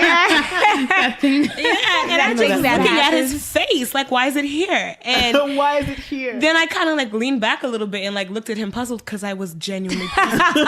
Like, why is this happening to me? Like, what's going on? And he's like, oh, you don't do that? And I was like, absolutely not. Right. Like, what? Like, this is the first time I've had like, I'd spent any alone time with you, and but it's so interesting to me because people are just so different in their perspectives. Yeah. I was shocked. Yeah, because I feel like, at least for me, I feel like because kissing is a very at least for me, it's very intimate. It's a very intimate thing. It's a gateway drug. Huh? It's a gateway drug. It's a gateway drug. Kissing is like reefer. Right. For Not reefer. How old are you? Pop. it's like Mary Jane. Right, like Mary Jane. Oh my gosh, the guys were not this crazy on the episode, but to me, like when you say like I'm getting to know someone, it doesn't leave me to imagine that like you're also cuddling with this person or like exactly. like I'm getting to know, you know, Jason and Sean and Peter and Paul and all these other made up people. At least not me, like the single name. Peter for the win tonight. Peter and Paul. get Like shows. I'm getting to know them, right? Then it becomes now I'm dating Paul. Like we're dating. Exclusively. Exclusively dating. We're dating. We're going Well, out it's like on talking, dates. right? It's like, nah, we just talking. We're just talking. What does that mean? Talking is for the talking. culture. It's right. Like, we talk. talk. That's, I talk to him. You know exactly what I mean when I say that. What do you mean? Because you'll say like we talk, and your girlfriend like, oh, all right, okay, cool, All cool. right, all Yeah. right. Oh, y'all talking? All right. Like, cool. all right, cool. Right. I feel like also we're all like, well, I'm not single, but I feel like the ladies that are here, you guys are all like mature enough to know that like talking doesn't mean you're the only person or you could be the only person. I feel like people get that very twisted and then they get very upset in the end. But I think there should be transparency. That has to There be. has to be Communication. but I also feel like again, what are we using? Like if we're having this initial conversation, like I know with Sam, I was like, yeah, let's start off talking. Like, and he was just like, what? Like, and I was like, yeah. No, let's agree that we are talking, which means that I can talk to whomever, you are going to talk to whomever, and we are talking. Now, we didn't talk to other people for the time that we were quote unquote talking, but then it became like, okay, now we're dating. And then it became, okay, now I am your girlfriend officially. And now we're engaged. And, you know, so forth and so on. And you still date in marriage, but it's just a different level of like dating, right? Well, to me, what you're saying, it just sounds like setting intentions Right. for each stage and communicating them. Right. You know? Because like what you might call talking versus dating versus courting, someone else might call dating versus courting versus Right. betrothal. But With the thing, like I just put my hands up with betrothal. But yeah, Such like, an SAT word. right, you know, but like so like and to the Webster's semantics dictionary. point, right? But I think it's really just about being intentional because how many people are not intentional when they date? Yeah. Right. You know, and it's just like they fall into something. And you had said this earlier, Naomi, where like the person's dating for 5 or 6 years, which I honestly, it's hard for me to understand. But listen, I get it in theory, right? But it's like if it's that intention part. Yeah. Or it's also like, where do you stand financially part? Because like when Sam and I started dating, we were like, I was 18. So trickle down to like 21. Like, you know, now I'm here and I'm like, okay, now, you know, we're settled in. Like I'm ready, you know? So I guess it's also like a thing. Like, where are you at that point? Like after 5-6 years, if y'all still haven't had a conversation, then that's probably a good time. Well, I also think that in Christianity, I know many unsafe couples who don't have a problem with being in a relationship for 6, 7, 8 years. I don't know. But I definitely think that there is a lot more pressure for a marriage as a Christian. Right. Which is understandable. Also date yourself. Like go on dates with yourself. Like date yourself. To me, that point of dating yourself, it doesn't have to be something cheesy like I'm gonna go see Black Panther and you know, like I'm gonna buy myself a flower, right? Like, but I think that speaks to the point because it's also intentional alone time, like just spending time getting to know yourself, right? And I think that also speaks to our points earlier, like you get into marriage and you don't know yourself, but what did you do to get to know yourself? You know what I mean? Right. So it sounds like kind of cheesy, but I think that's a very valid point. Like how much time do you spend just getting to understand your thoughts, the way you think, the way you tick, like all those different things, and having purposeful like exploration of who you are. Because I feel like I did that before getting married, but as of recently, like things have been like coming up for me where I'm like, oh well. And one of the things, and it brings the scripture to mind where, and I don't know verbatim, so don't kill me, people, but it pretty much talks about like asking God to show him the things in your heart that is unpleasing to him. And when you pray that prayer, boy, does Jesus answer. And when he showed me, I was like, oh my God, like there's a lot of things that are in this filthy little heart of mine that need to like be dealt with, Jesus. And it's kind of like I also don't want us to lose sight of, because it does sound super churchy or super saved, but God is at the center and he does communicate. Like he does communicate that Like, you can be on a date with Sean and the Lord is like flashing Paul in front of you. And you're just like, what the heck, Lord? Like, what does that mean? And the Lord's like, call Paul, pray for Paul. You know what I mean? Or Peter. Listen, Paul's and Peter's are about to get married in 2018. And you're welcome, guys. That's hilarious. I think that one thing that this all brings to mind is that, like, we'll never stop learning ourselves. We'll never stop growing. Exactly. And the thing is, Kevin on stage, he's on tour with his wife and his comedian friends. Yeah. They're doing So like a Love Hour It is tour. cute. He put out this quote a while back, and I took a screenshot, and I was like, wow, this is so good. It says that one thing that you should know is that you can't marry someone expecting them to change, and you can't marry someone expecting them to stay the same. So be prepared to love them regardless. And I think that is a really telling thing, because in the beginning of this conversation, we started out by saying there's no one path. Yeah. There's no blanket state. There's no blanket formula. There's no one thing. Yeah. Everyone won't stay the same. You can't learn yourself and then expect you to be the same for the rest of your life, nor can you expect your partner to just be that one person. It's really about, I think the only answer, the one constant is God. Yeah. The one constant is really being connected to the source who sees who you'll be in 5 years. Lord. Right. Exactly. Right? Who sees who your partner will be in another 10 years and says, no, I still think you should do this now. Right? So I think that is what we can tell our men. Right? So in 2018, we're saying to men, we're saying to ourselves, we're saying to the church, we're saying to our pastors, just stay connected to God. Shoot your shot in 2018. Come on, shoot your Slide in the no, I'm kidding. Secure the bag. Secure the bag. Do the emotional work. Yes. Right? Talk to people, have more conversations, go to therapy, be honest with yourself. Be brave. Be brave. Be Anybody brave. jump in. Communication. Yeah. I feel like that's been the tone of the conversation. Be And setting your transparent. intentions. Setting your intentions. intentions. And be Communicating. consistent. Be Yeah. consistent. Yeah. Consistency is like a thing that it's important. Yeah. Just regardless. Like, and I think that does get lost sometimes. Like, you know, you can come out with the greatest of intentions even at the very beginning. Like, this is my intention. But if you're not consistent, if you're not consistently showing that can get lost. Yeah. It can get lost. So I'd say that too. I would piggyback and say, be what you want to see, because That was good. right, That should be it was a like a inspirational tweetable. quote or something. Be what you want to see, honestly, because it's like not only all these different things, but you exhibit that. Like, don't just look for it, but be that. Right. Yeah, you know, last week Aaron said something and I was like, I wonder if the ladies will address that. But he said, you know, men are simple creatures.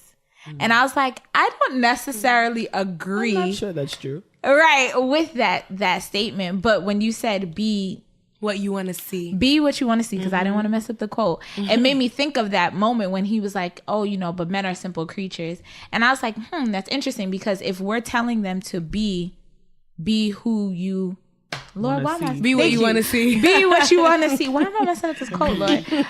If we're telling them to be who you want to see, Yeah, you got it. okay, be who you want to see. To them, in their mind, they're simple, but they're displaying complex attributes, right? Or complex things.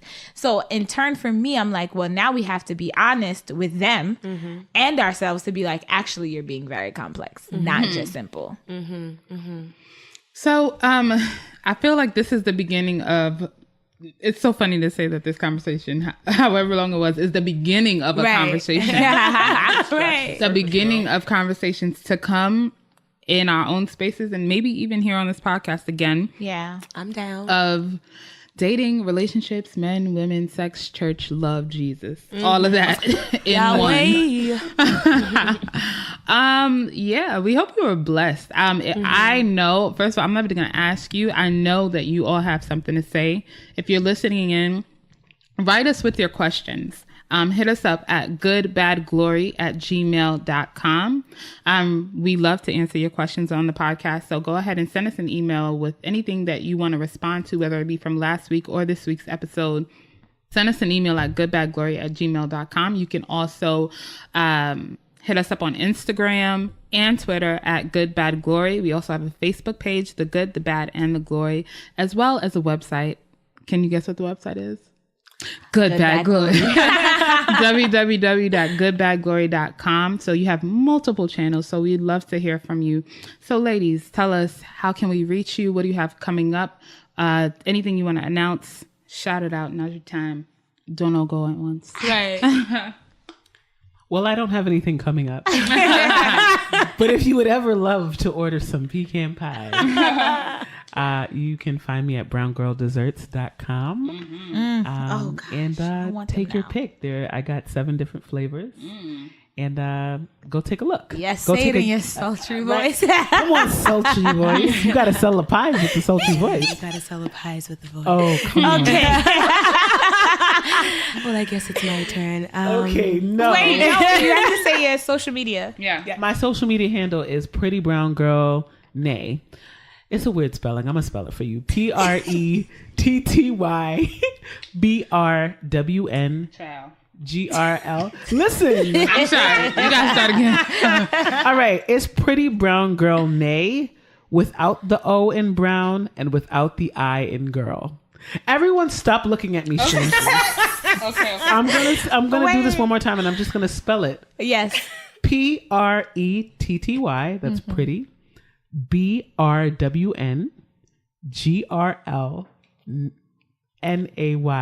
Yeah. Over everyone. Listen, we'll tag her. Just come to the Good Bad Glory page. We're going to tag her, girl. No, we believe you. I think they heard you. Yo, I never realized But people their have Instagram longer handle. names than mine. They do. That's true. You're absolutely That's right. true. We That's support actually you. very true. I have a question for you though. Are you doing like a Easter bake sale or anything You know like what? that? That could be a thing. That might Yo, be. That might could be because a I'm thing. saying if you, I'm here. You know what? Follow me. missed the call. You know what? On social media as well. I'm also Brown Girl Desserts on Instagram. Yes. So stay tuned for that. Because that might be a thing. Yo, bring Brown Girl Desserts to a city near you. Please and thank you. Because them pecan pies, the Lord is back there. You gotta do it for He the handpicked the culture. pecans. Hashtag for the The culture. Lord said, Hashtag for the pecan right pecans. here. That's what he said. Hashtag for the pies. Okay. No, seriously. They're Thanks, guys. amazing. They're amazing. Thank you. So back to my sultry voice. Okay. No, I'm kidding. You guys can find me at Afia Sai, that's my personal Live My Life page, or at Igneo the Flame, which is the artist page. There's a lot coming down the pipeline. There will be new music very, very soon. There'll be videos and lots of things, debuts, great stuff. So stay tuned. Once again, that is at Igneo the Flame. I'll spell it. It's IGNIOTHEFLAME. How come Wow. how come nobody's doing Okay. shit? Okay. Smooth jazz starting. Right. Star 99. I feel like I had to start That's definitely scatting. not. I don't know why. I No, said it's that. not Star It's not. 99. Yeah, it's not. Oh, it's CD 101.9. That one. Hashtag never heard of it. Oh, y'all were young. Never heard of That's it. why. You never heard of CD 101.9? No. Oh, girl. Girl. It was everything. Dating yourself. Yeah. A little bit. CD 101.9. A little bit. Hashtag never heard of it. But yeah, please come check me out. And at Afia Size at APHIASY. See you Which guys is soon. not her last name, by the way. Yeah, it's not. If my last name. Don't anyone Google me, else don't do was that. bamboozled by that. Right. You guys know where to find me. At Nay, NAY.OHM, 3 E's on Instagram. Facebook, Naomi Malord. I'm never on Twitter. Oops. And if you follow me on Instagram, you can find my Snapchat where I do sometimes snap, I guess. Anything coming up? Actually, yes, I have some good things coming up, so stay tuned. I can't release that just yet, but hint, hint, I may be doing an event overseas. Stay tuned for that. So yeah, just stay tuned, guys. Holla. We out. Can I talk about myself? I'm at overseas. Oh no. I'm like, it's over. I'm gonna go with her overseas. Yes. You can find me at NICKITY_ on Instagram and Twitter. Nicotine. I'm making my way back to Instagram, taking my time. So yeah, follow me, NICKITY on Instagram, on Twitter. And I think that wraps up our show. Thank you guys so much for Thank you for joining us. having us. Ladies. It was so much fun. Ladies. Takeover was lit. Sam says this every week. Okay, so Sam says what? Yeah, I mumbled. I'm trying to remember what Sim says. Okay. So Sim says this every week, but he's not a lady, so he's not here today. But no matter what we talk about, whether it's good or bad, it's all for the glory. Good night, everybody. Or good morning or good afternoon. I do. Hold on 1 second, all right? Before we go, we need to address one thing. Facts. We need to address one thing. Last week, the guys were here and they shared an opinion that we felt a way about and that we kind of want to address really quickly.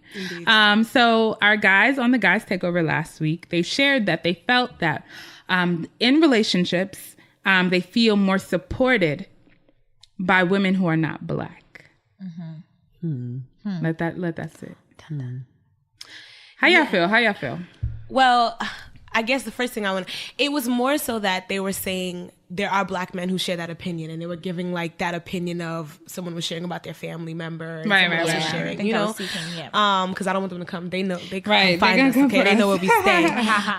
But to be quite honest, at first I started to see myself having an emotional response when listening as a Black woman, and I had to remember that this is people's opinion based on their experience, and more so based on the narrative they told themselves about their experience. So it's their perception of what's happening, and they're attributing certain things to the woman's Blackness or the woman's non-Blackness, right? But like, it was hard to hear. It was really hard to hear, and it was hurtful. It was hurtful because, again, it's like you're being lumped together in this stereotype or scenario that is not necessarily based in truth, and it's like, it just was hurtful. You know, I kind of sat in my feelings for a second and just was like, we're tired hearing things like this. You know, like if you are constantly preaching this narrative to the Black woman, what do you think her response is going to be? Whether or not it's direct, like it could be an indirect response, but you're telling us over and over again that we're not something, or we're to something. And that is now going to exhibit itself in how we respond to you. And what about that side of the story? Right.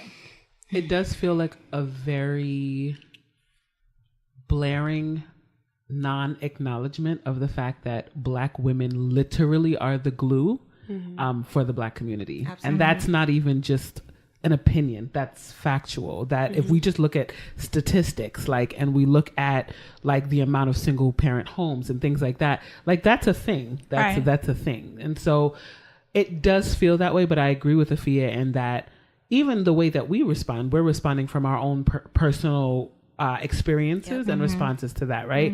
And I think the other part of this is, what does support actually mean, right? Like, let's define that, because each of us has our own definition of what support is, right? If we're talking about financially supporting you when you don't have a job or when you're pursuing your dream or whatever, there are lots of women who do that, right? Like if it's that, it could be so many different things. And so I think it's hard to hear that as well, because what do you mean? Like so many of us do that, you know what I mean?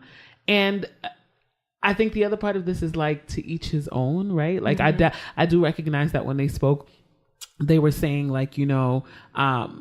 it's not only tied to race, right? There are some women who are not Black who are loyal and supportive, and vice versa. Like it's not only a Black thing, but I think it does get tough when you constantly hear, like Afia said, that narrative, oh, Black women are this, Black women are angry, Black women. I'm just like, you do know that there's another side to this story, and that the two interplay all the time, right? It's a cycle. Absolutely. It's not, there's no end or beginning. It's literally a circle.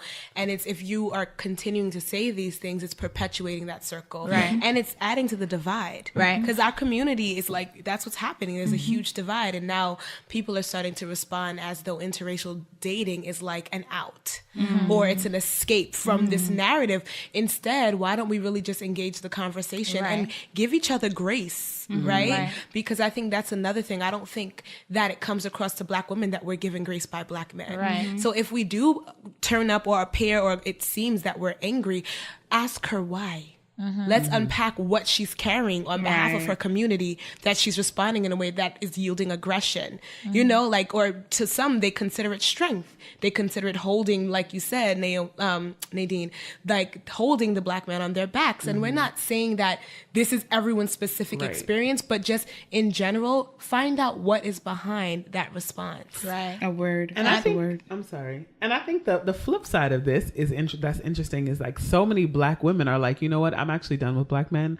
I'm looking for a man of another race because I want someone who's going to revere me and who's going to honor me for the queen that I am. You know, so that's what's also really interesting. It's like we're on both sides complaining and feeling jaded and angry and whatever about our experience with our counterpart, but we're not really having these real conversations to heal. Right.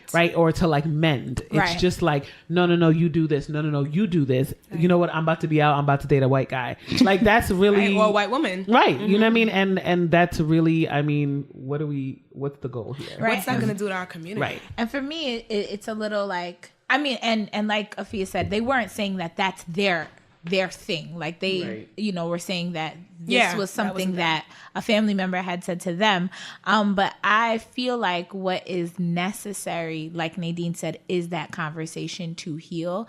I feel like we're on, like pretty much what Nadine said, we're on both sides disagreeing and arguing about like one thing or the next or whatever. But it's also important to not forget that there are men and women out there that are Black men and Black women that are in successful relationships. Hashtag the Obamas, hashtag the Malords. Hashtag Malords. You know, like you gotta make yourself a hashtag. They are like, successful Black relationships. I think we need to, and just as human beings, stop focusing on the negatives and start viewing the positives as positives. Absolutely. And seeing success for what it is. Like there are successful Black relationships. There are, and so many times we're quick to like judge those relationships, right? Like, oh, something must be wrong. Like she's going to be angry at him or da-da-da-da. No, they're happy. Like they're in a happy relationship. And I feel like one of the things that stood out to me, because I got to sit in on their takeover. One of the things that stood out to me was that they weren't only just talking about, because sometimes when people hear like interracial dating, they think only Caucasian women, but they were saying women across the board, like Latin women, Indian women, like a different race, right? But for me, women. For me, Latin women are just, if not a slightly bit more feistier than like us as like Black women. Yeah, they're passionate, So it's just interesting to me because I'm like, is it something that you've seen in your childhood that is affecting how you view Black women? All perception. Right. Yeah. And that's the thing. It's like, it's your perspective. Yeah. And that informs your perception of what's happening, you know, and how you internalize that and the narrative you tell yourself. Right. And then the narrative you share. Right. But what happens is when you start to share that narrative and it becomes a collective thought, people presume it's truth, and that may not be the truth. So now being a Black woman sitting on the other side and hearing this consistently, it's like, okay, they start to respond from that place, and it's like, it keeps going. Right. We just got to do better. We just got to be honest and have good unpacking conversations. And hopefully this will start a conversation between both sides, maybe in the near future, where we can all sit down and come to like an understanding of one another, deeper than just, oh, that time where she got mad, or that time where he flipped out, or that time where, and it just becomes this whole thing, you know?